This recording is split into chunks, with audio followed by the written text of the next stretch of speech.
Hello everyone, welcome to my channel Study with Tanveer Kaur. पिछली class में हमने scientific prescriptive of the environment topic complete किया था और ये क्वेश्चन होमवर्क में थे. आज हम नेचुरल रिसोर्सेज टॉपिक पे मूव ऑन करेंगे. चलो let's start. Natural resources are resources in whose creation human do not play a role.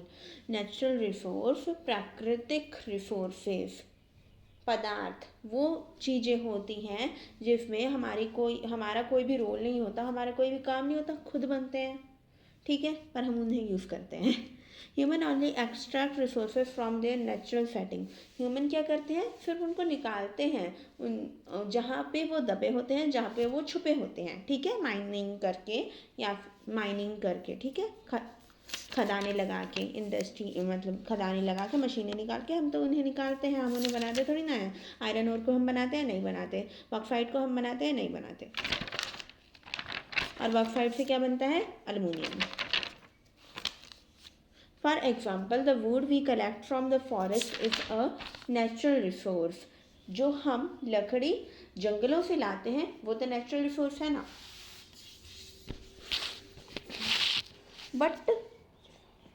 But the cotton we grow in the field is not. पर जो cotton हम अपने खेतों में लगाते हैं वो नेचुरल रिसोर्स नहीं है, क्योंकि उन्हें हम खुद लगा रहे हैं, हम खुद कॉटन के बीज फेंक रहे हैं तो कॉटन के पौधे लग रहे हैं, पर जंगल में हम थोड़ी ना बीज फेंक के आए थे. Similarly the iron ore we mine is a natural resource. और आयरन और की खदानें आयरन ओर की खदानें भी नेचुरल रिसोर्स में आती हैं. But the steel we make from it is not. पर स्टील की कोई खदानें थोड़ी ना होती हैं.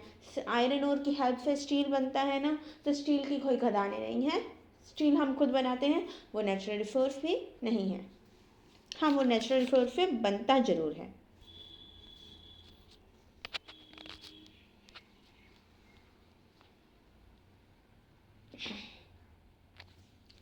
Natural resources are classified in different ways. Natural resources को अलग अलग तरीक़ों से छांटा जाता है, क्लासीफाई किया जाता है, पहचान दी जाती है, ठीक है. Resources derived from the living things such as wood, fish etcetera are organic resource. Living things resources जो जिंदा चीज़ों से मिलते हैं उन्हें हम ऑर्गेनिक रिसोर्सेज बोलते हैं. ऑर्गेनिक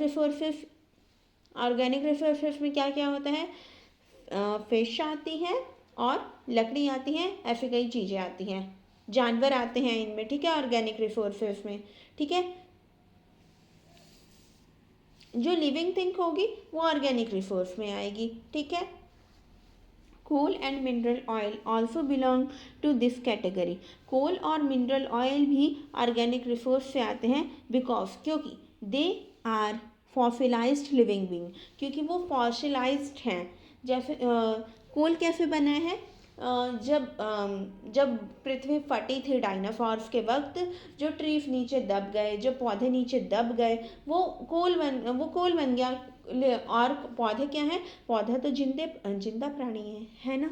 और मिनरल ऑयल भी उसी के नीचे बना हुआ है ना, उसी के नीचे ज़्यादातर पाया जाता है.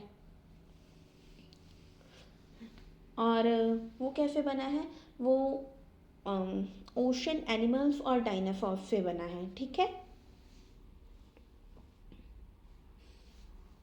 Non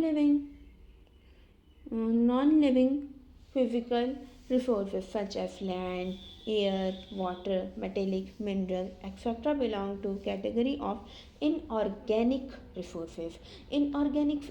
Non-living physical resources. Non-living यानी कि जिसमें जान ना हो.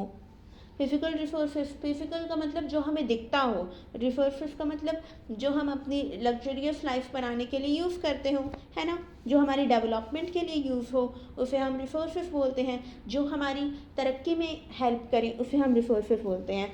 तो क्या बोल रहे हैं, जो जिंदा ना हो और हमें दिखाई देते हों ऐसे रिसोर्सेज, इनमें क्या क्या आता है? ज़मीन, हवा, पानी, मेटेलिक मिनरल। मेटेलिक मिनरल यानी कि मेटल, मेटल वाले मिनरल, जैसे कि आयरन ओर। ठीक है। और मेटल क्या होता है? जो डक्टाइल हो, मेटेबल हो, इलेक्ट्रिसिटी कंडक्ट करता हो। ठीक है, ये सब प्रॉपर्टीज़ मेटल की हैं। और भी कई सारी हैं, पर ये थोड़ी मेन प्रॉपर्टी हैं। Etcetera belongs to the category of inorganic resources. और ऐसे और ये सब इनऑर्गेनिक रिसोर्सेज में पाए जाते हैं। We can also classify resources according to whether they are replenished in nature और नॉट। हम ऐसे भी क्लासीफाई करते हैं, ऐसे भी छांटते हैं रिसोर्सेज को कि वो खुद प्लान हमारे यूज़ के बाद खुद दोबारा बन रहे हैं कि नहीं बन रहे हैं, कि बिलियंस ईयर्स के बाद बनेंगे वो, कि तभी जदे जदे बने जा रहे हैं। Resources that replenish naturally are renewable resources. Renewable resources कौन से होते हैं? जो जल्दी जल्दी खुद ही बने जा रहे हैं। ठीक है, इनका एग्जाम्पल क्या है? Sunlight, air, water. ओके, अगर हम इन्हें सही तरीके से यूज़ करें तो ये कभी ख़त्म नहीं होंगे। ठीक है। Resources that are available in finite quantities and do not replenished easily और आर नॉन लिविंग रिसोर्सेज। ये लाइंस को अंडरलाइन कर लेना अगर तुम्हें रिन्यूएबल और नॉन रिन्यूएबल रिसोर्सेज में कंफ्यूजन होती है तो। ठीक है, इसका मतलब ये हुआ रिसोर्सेज जो सीमित मात्रा में मिलते हैं और वो दोबारा नहीं बन पाते, उन्हें हम नॉन रिन्यूएबल रिसोर्सेज कहते हैं। आगे जाके मतलब अभी इन पे हम क्लियरली डिस्कस भी करेंगे। ठीक है, अब देखो रिन्यूएबल रिसोर्सेज का टॉपिक आ गया।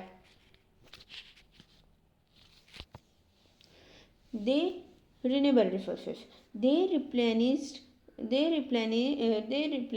by natural process। ये क्या है? ये दोबारा बन जाता है नेचुरल प्रोसेस से। They are always present on earth, ये हमेशा धरती पे रहते हैं। फॉर एग्जाम्पल के तहत जैसे air, water, forest, animal etcetera. Okay, if humans do not interfere in their renewable process and utilize them carefully, अगर इंसान उनमें उनके प्रोसेस में, उनके दोबारा बनने के प्रोसेस में इंटरफेयर ना करे और उन्हें एक सीमित मात्रा में यूज़ करे, केयरफुल रहे उनके लिए, they will be constantly available, वो हमेशा हमारे लिए, हमारी हेल्प करने के लिए हाजिर नाजिर रहेंगी। ठीक है। However there is a limit to their utilisation, उनका भी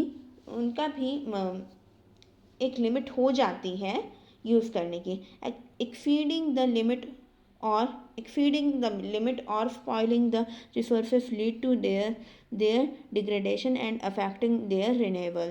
तो क्या बोलते हैं, हम उनकी एक हर हद पार करके अगर हम कोई भी चीज़ को यूज़ करेंगे या फिर हम उसको बर्बाद करने पे आ ही जाएंगे तो वो कम होने लग जाएंगे, वो रिसोर्सेज कम होने लग जाएंगे और उनका रिन्यूएबल दोबारा बनने में भी प्रॉब्लम्स आएंगी। For example water is always available on earth. जैसे एग्जाम्पल के तहत हम क्या सोच रहे हैं कि वाटर हमेशा धरती पे जिंदा रहेगा, है ना।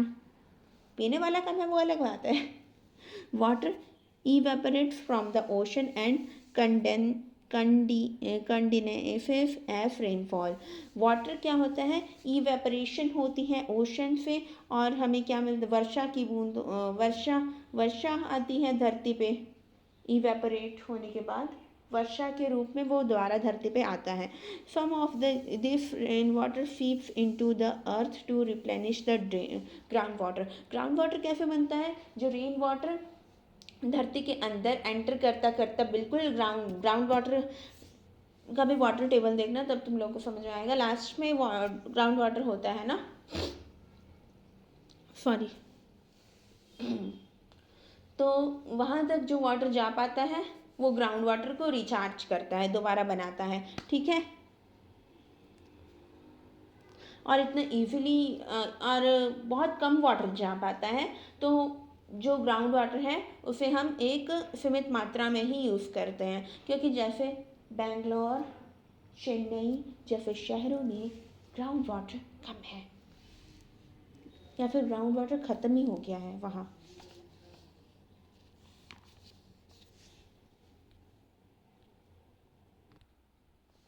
The rest flow into river and stream to reach the ocean।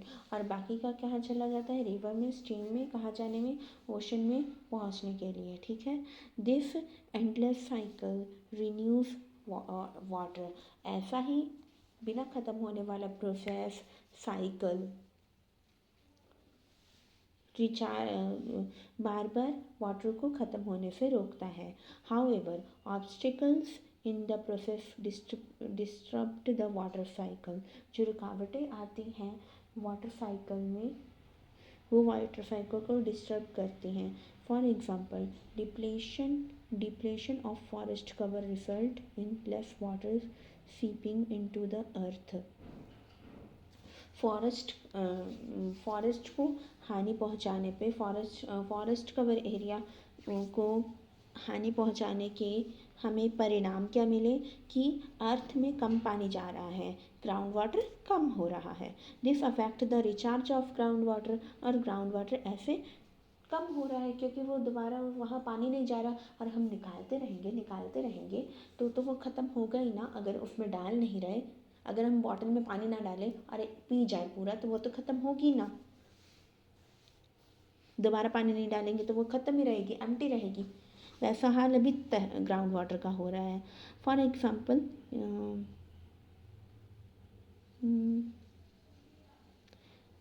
The depletion of ground water causes a dug well and bore well to dry up. और समरसेबल्स, और इसका रिजल्ट क्या हो रहा है, हमें ये सुनने को मिल रहा होगा, मतलब बोर सूख रहे हैं, हमारा बोर सूख गया, हमें दोबारा कराना पड़ा। ऐसा कई बार सुनने को मिलता है ना। तो ऐसा क्यों हो रहा है, क्योंकि हम ग्राउंड वाटर का यूज़ सही तरीके से नहीं कर रहे। हमें ऐसे होता है कि बिल आ जाएगा ना, बिल दे देंगे ना, अपना पानी है ना, कोई बोले तो उसे भी इग्नोर करते हैं। तो ईगो पे बात आ जाती है। we releases polluted we releases polluted water into our rivers. और हम क्या करते हैं, जो गंदा पानी होता है, जैसे कि ना शहरों के नाले ज़्यादातर उससे कनेक्ट होता है, रिवर से कनेक्ट होता है, वाटर बॉडी से कनेक्ट होते हैं, जिससे पूरा पानी गंदा होता है वहाँ का, ठीक है। या फिर इंडस्ट्रीज़, बड़ी बड़ी इंडस्ट्रीज़ के इंडस्ट्रियलिस्ट, जो बड़े बड़े बिजनेसमैन्स हैं, उनकी इंडस्ट्रीज़ का पानी हमारी वाटर बॉडीज़ में जाता है।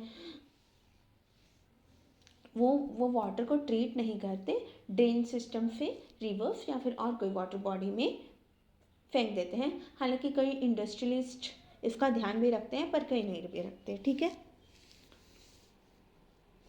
कई इंडस्ट्रियलिस्ट ट्रीट भी करते हैं वाटर को, वेस्ट वाटर को। If the volume of polluted water is limited, then the organism living in the flowing water have to capacity to clean up the pollution। अगर वो मात्रा सीमित हो पॉल्यूशन की वाटर में, तो जो ऑर्गेनिज्म होते हैं ना वाटर में, वो खुद उसे साफ कर देंगे पानी को। However, we releases excessive quantities of waste into our rivers nowadays। पर हम क्या करते हैं, बहुत ही ज़्यादा वेस्ट फेंकते हैं रिवर्स में इन दिनों में। Dams and irrigation canals also reduce the flow of water in reverse. Dams और इरिगेशन कैनल्स, सिंचाई वाले नाले, क्या होता है, डैम्स बनाने से और सिंचाई वाले नाले बनाने से क्या होता है, सिंचाई वाले नाले इतना तो पता होगा, इरिगेशन क्या होता है, सिंचाई क्या होता है, क्रॉप्स को पानी देना, खेतों में जाते हैं ये सारे। ऑल्सो रिड्यू ये क्या करते हैं, अब इधर उधर ये दोनों साइड पानी जाएगा तो क्या होगा, रिवर में पानी कम होगा। When the river are unable to clean themself, जब रिवर्स अपने आप को साफ नहीं कर पाती, दे टर्न इनटू सिसपूल्स, तो वो किस में कन्वर्ट होते हैं, सिसपूल्स, सेसपूल्स, सिसपूल्स नहीं सेसपूल्स, गलत गलत प्रोनाउंस हो गया था मुझसे। सेसपूल्स का मतलब ये होता है, मतलब कि पिट, कोई गड्ढा या फिर जहाँ लिक्विड वेस्ट हो, ठीक है।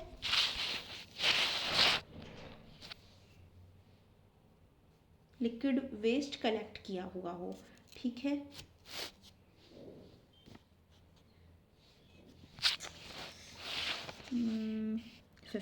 We need to find other uses for this waste if we wish to arrest this pollution.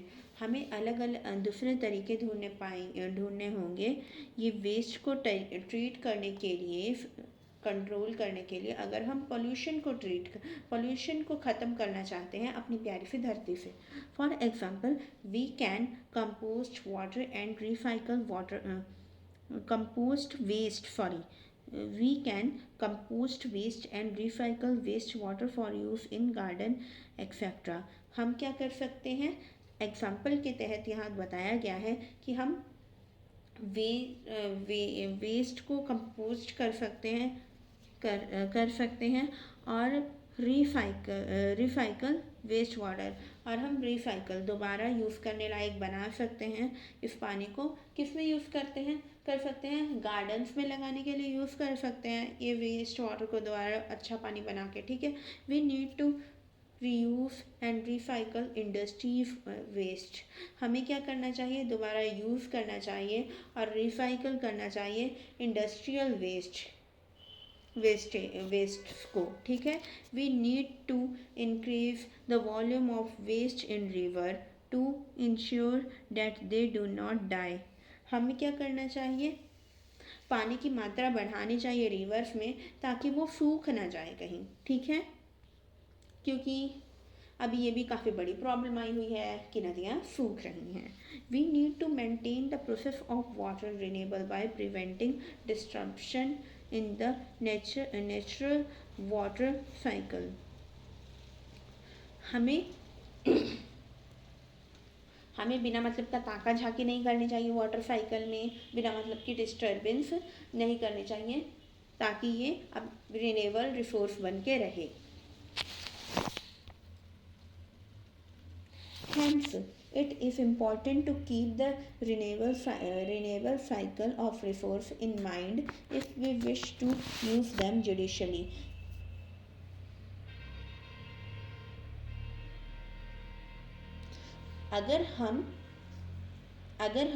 हमें इसका रिन्यूएबल साइकिल बना के रखना ज़रूरी है। अगर हम वाटर को पीढ़ी दर पीढ़ी यूज़ करना चाहते हैं, अगर हम चाहते हैं कि हमारी आने वाली पीढ़ियाँ वाटर की परेशानी से ना जूझें, ठीक है। Resources must renew naturally, resources क्या होते हैं, रिसोर्सेज का दोबारा रिन्यू होना नेचुरली बहुत ही ज़रूरी है। Similarly we should use Similarly, we should use groundwater only to the extent that it recharges naturally. हमें भी इस तरीके से ही हमें ग्राउंड वाटर भी लिमिटेड अमाउंट से यूज़ करना चाहिए ताकि वो नेचुरली रिचार्ज भी हो सके और बना भी रहे, उसकी मात्रा बनी रहे और आने वाली पीढ़ियाँ भी उसे यूज़ कर पाएँ, है ना। Otherwise the water table will fall, नहीं तो वाटर टेबल गिर जाएगा, यानी वाटर की दिक्कतें आएंगी, ग्राउंड वाटर नहीं रहेगा और रिवर्स का तो हाल ख़राब ही हो जाएगा अगर हम इसमें ध्यान ना दें। और ये क्वेश्चन आंसर्स हैं, नहीं समझ में आएंगे तो कमेंट्स कर देना, हम इस पे नेक्स्ट क्लास पे बात करेंगे। Thank you so much. Non renewable resources हम इसे नेक्स्ट क्लास में कवर अप करेंगे। थैंक यू सो मच, तब तक के लिए बाय बाय।